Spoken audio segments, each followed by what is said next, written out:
Síðan Snæfell alltaf að fara í maður og mannvörð. Já.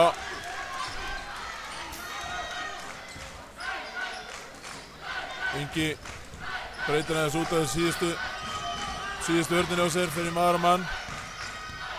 Hann þarf að treysta á. Nei, það er í svæði. Þetta er nýði svæði. Matsar svolítið vel. Nei, það er ekki verið að reyna að stela boltum á þessu mómenti. Nú er það bara 6 sekúndur eftir. Já, Thelma. Vel gert hjá Thelmu, hún fær fínt skot. Og skorar!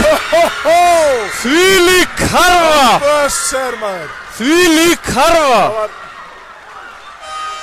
Þvílík karfa! Það er spurning í tíman. Þvílík karfa!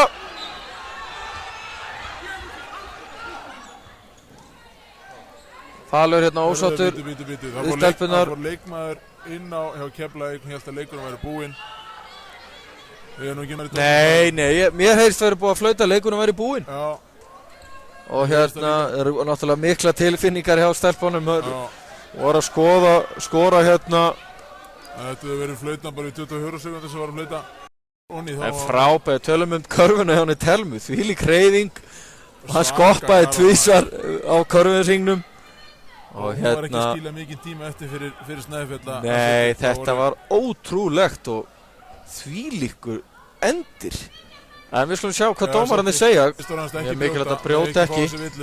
Hún nær hérna fínu skoti en Keflavík eru Íslandsmeistarar. Keflavík eru Íslandsmeistarar 2011 unglingahlokk kvenna í frábærum leik. Frábærum körfuboltaleik og við óskum Keflavíkur stelpum innilega til hamingju.